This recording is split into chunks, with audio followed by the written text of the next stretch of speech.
naputol pala ang ano natin, video kanina. Ang good morning sa inyo lahat.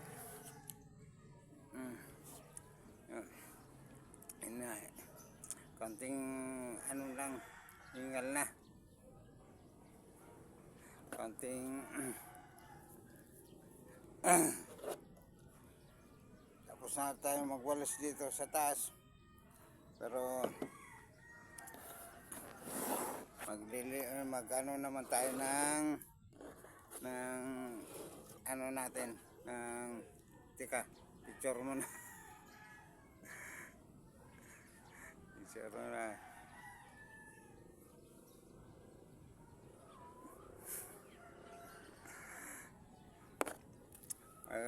Mag-ano tayo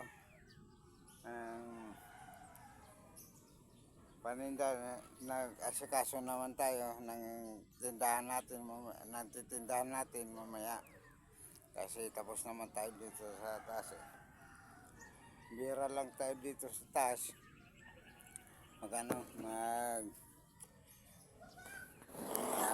walis dahil bira lang naman ng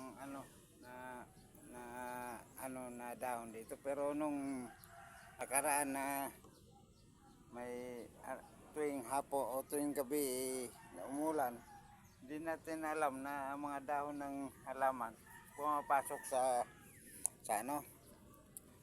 down spot, kaya lininis natin pagka umaga. Kaya ito na ano dito, naipon mga dahon-dahon. Kaya hanggang ano lang tayo ay mag-asikaso naman tayo sa baba ng tindahan natin. Kahit tayo tumutubo lang ng kaunti, araw-araw yan sinasabi ko, kahit tumutubo lang tayo ng kaunti, ang importante ay may kinukunan tayo ng araw-araw na pagkain, araw-araw na kailangan ng mga bata na pero hindi sapat ang tubo sa mani, hindi sapat, hindi katulad noon talaga na mayroon. Pero kung kaunti ang bigay ko, mayroon pa rin medyo malaki-laki pa rin tubo, kaso hindi na mismo ikaw na nagtitinda kung kaunti ba o marami, minsan ang customer nagsasabi minsan na kaunti daw bigay.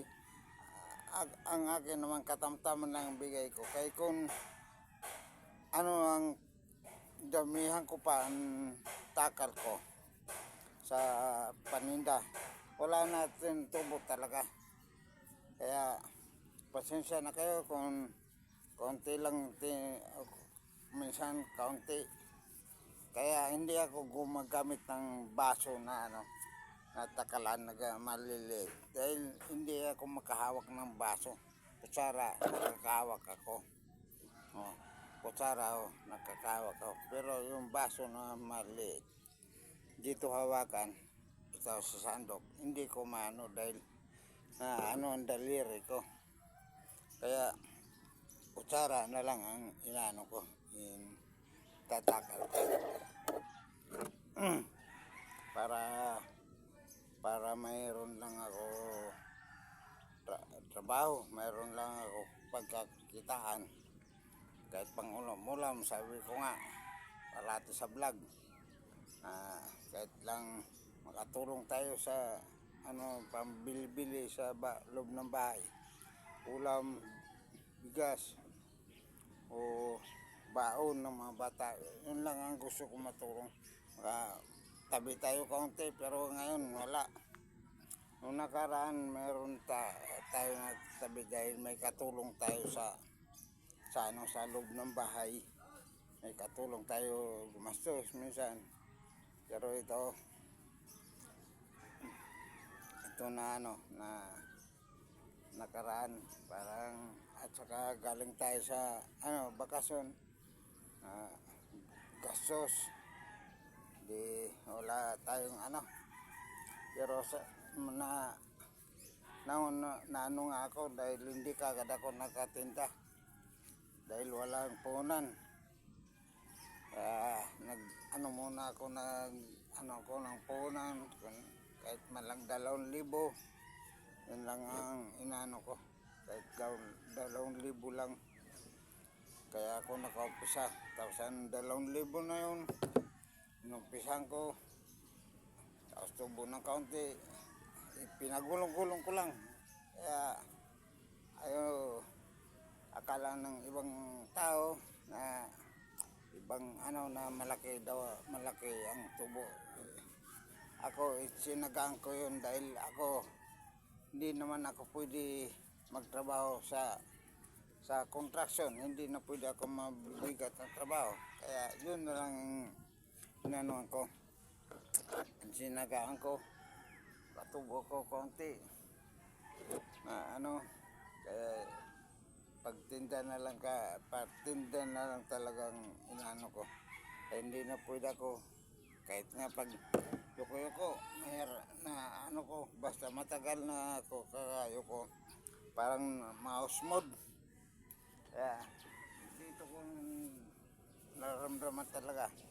Pero ang iba pagtingin sa akin na ayos naman daw ako, pero hindi nila alam ang katawan ko ang nagdadala.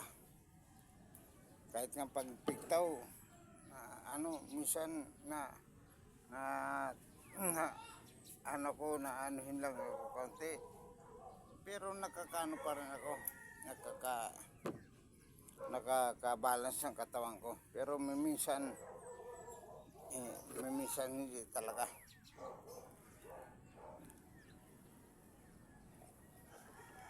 Pero pag kita sa ibang tao,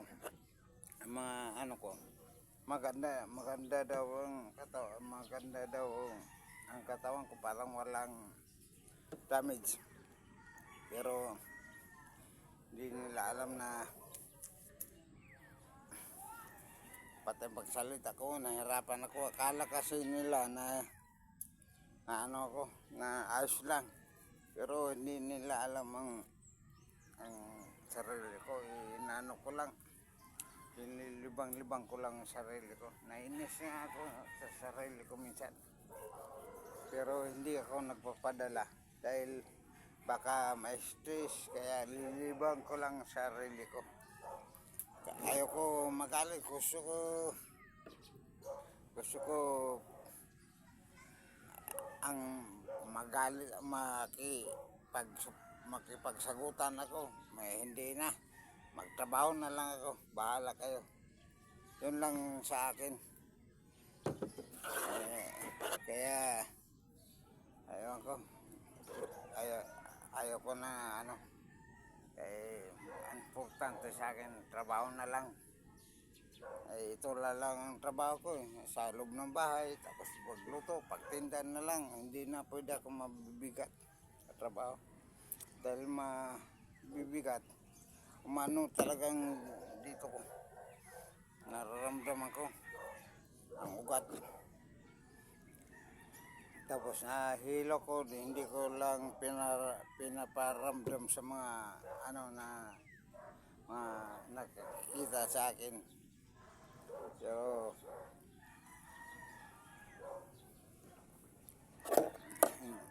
hanggang dito na ang natin video. Sana yung video natin. Madilim man.